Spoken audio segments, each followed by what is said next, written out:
Welcome to the Torch's exclusive video segment of the college newspaper. I'm Rachael Castro.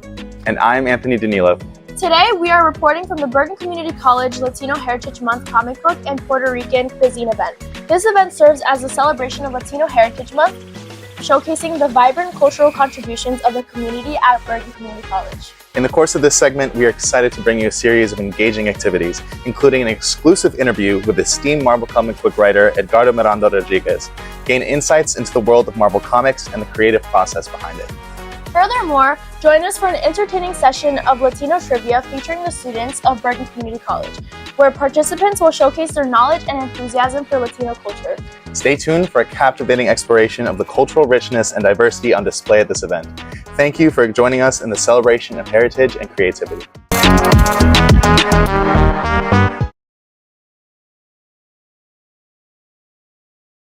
All right, so the first question I want to ask you is what first got you interested in writing, and were there any specific influences that inspired you when you were younger? Growing up, I was inspired by a lot of other comic book writers. One of my favorites was George Perez, who was also an illustrator, Puerto Riqueño, who also grew up in the Bronx, similar to me.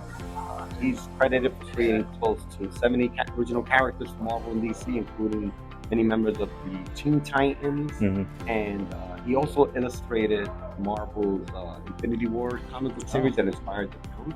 So his storytelling was very inspirational for me because he drew a lot of reference to pre-existing mythologies. He also revamped Wonder Woman's storyline. At one point, Wonder Woman was actually the Justice League's second. So when George Perez in the 1980s actually was drawing and writing Wonder Woman, he linked her storyline and origin closely with Greek mythology, which is why the film version interpreted by Danilov has that kind of like rich connection to that. That was Puerto Rican, and George Perez did that. So it's very much an inspiration. And he also illustrated the cover of our second issue. This was actually the last illustration that he did as a professional comic artist that was published prior to his retirement and his death. He actually passed away just last year. Rest in peace. So yeah, George Perez, my hero.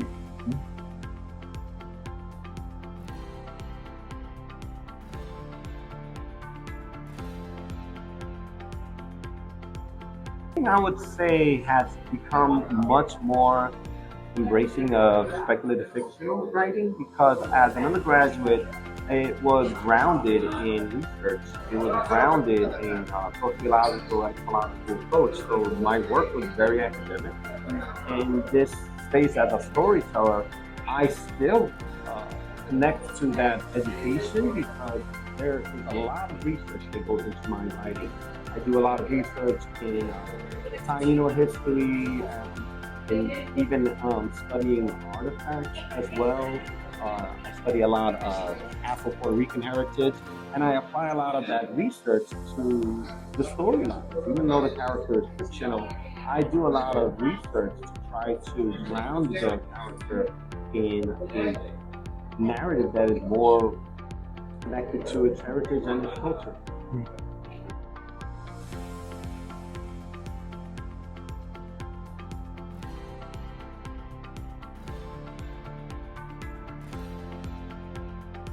Well, I would say early on in my career as a writer, I think the challenge I faced was that there is a lack of representation in the space of editors in publishing. Therefore, what that means is that editors and publishing houses are the gatekeepers. They're the ones that are pretty much going to greenlight or approve certain storylines to be developed. Innately, if you're representing a certain demographic, let's be very blunt, if a publishing company has almost every single one of their publishers is a white man, then they're going to skew to one direction and not necessarily see the value of a narrative or a storyteller that's Latin, that's of African descent, that's of Asian descent, that's a woman, that's queer, right? So I faced that early on, that although I made my debut as a writer in Marvel, there were no more opportunities after that first book. So I kind of countered that by getting into the space of self-publishing and seeing the value in creating my own intellectual property, finding the space to tell my own stories, And 7 years later, here we are, Berkeley Community College. This project is still going strong. Yeah. Could you discuss La Barranqueña and how the project came about, as well as some of the people you've worked with while you were working on it? I've worked with various artists, celebrities, scholars developing La Borinqueña. La Borinqueña is an original superhero of Puerto Rican heritage. Her superpowers are derived from Taino mysticism, who are the original people of the Caribbean islands, the Greater Antilles, who believed in their own goddesses and gods. They referred to them as semis, and these goddesses and gods were rooted in elemental forces: the winds, the storms, the land, the mountains, the seas. And many people who I've had the opportunity to work with are very much recognized within the comic book industry. Artists like Frank Miller, Delson Cabbage, George Perez, Rachael, Rosado, Mike Hawthorne. I've worked closely with celebrities who have now become close friends of mine, like Rosado, who at one point even commissioned a costume designer to make her own La Borinqueña costume. Rosario has worked with us to produce fundraising events and even starred as herself in our latest issue, where she's literally one of the protagonists of the story.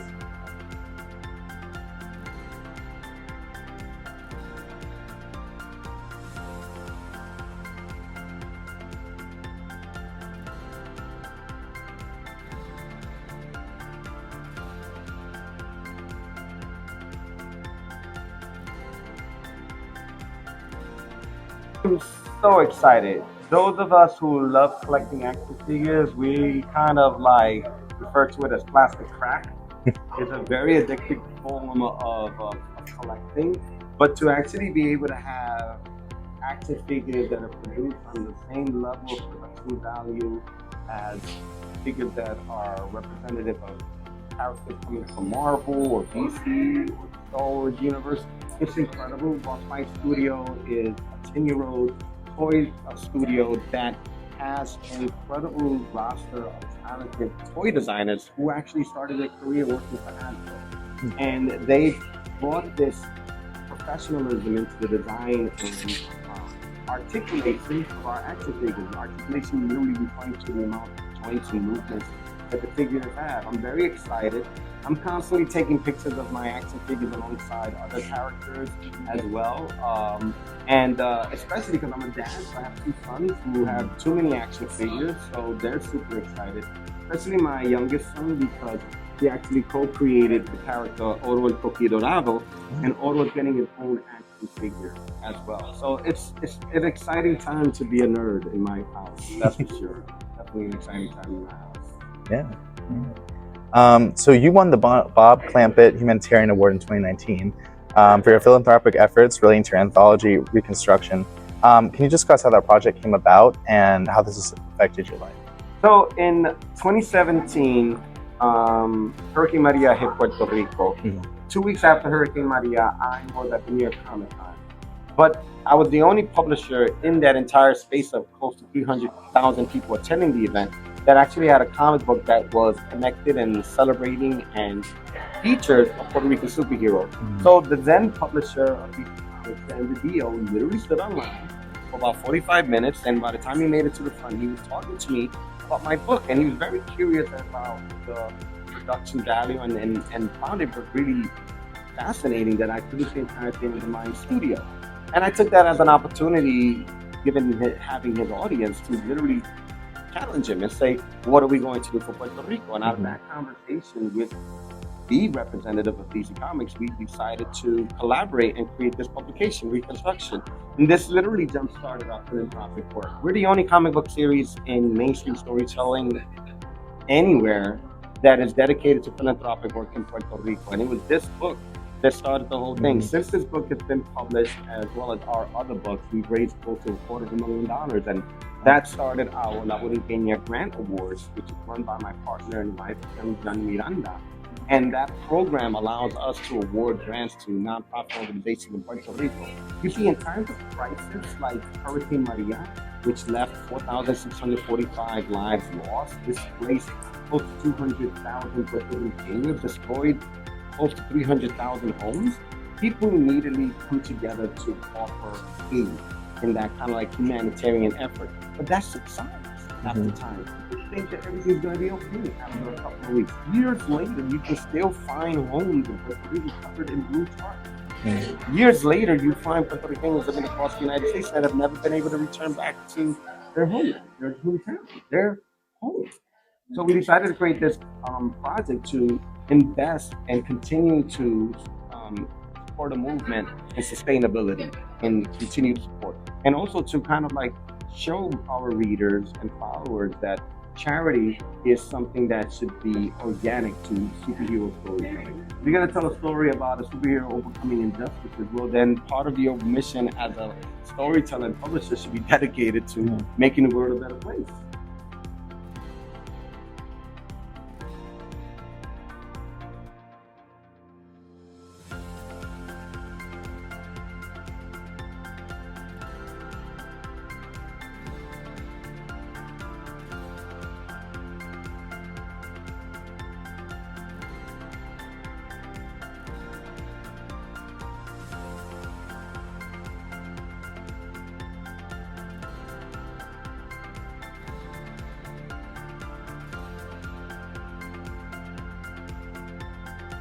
I honestly enjoy it.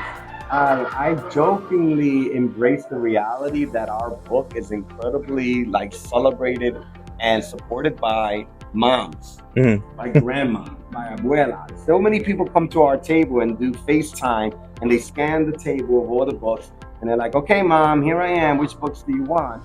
And it is a reflection of the reality that you have generations of women who love superhero storytelling, but clearly recognize that they have never been represented in this genre. So the opportunity to be an event like a Comic-Con to engage and interact with our readers in that brief exchange over the purchase of a book is incredible. And it's also an opportunity for me to see the impact and what that audience looks like, especially intergenerational.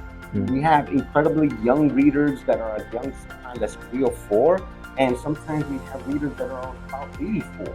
And it's really, really incredible to see the wide range of supporters. And I truly love it. It's also an opportunity to be introduced to new artists, new storytellers, and other properties and other books that are being published by other storytellers out there. Different perspectives.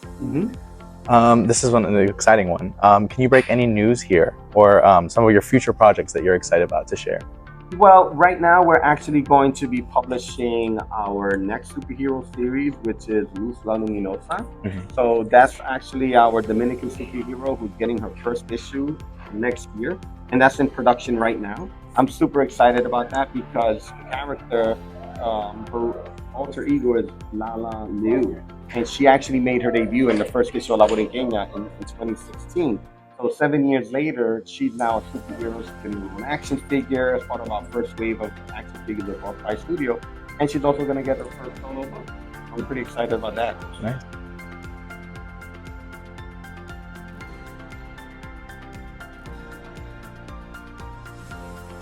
Yes, you have a story to tell, and the world is waiting to hear that story, to read that story, to experience that story. We all have been given a gift of an individual life, an individual experience, a perspective at looking at the world. And many of us have been given a gift to actually be in a place like BCC to study, to expand our horizons, to expand our imaginations, and to also experience what it means to be a student, to study other authors, to study other works. And hopefully out of this space, you will find an inspiration to tell someone your story. And that story can be told through a poem, through a painting, through a graphic novel, through a film. Whatever means you have to do so, you should so. And I think that your generation, especially with the advent of social media, is really showing that many of us not only have the potential to tell stories, but have the means to tell stories. But just tell good stories. Yeah. Thank you.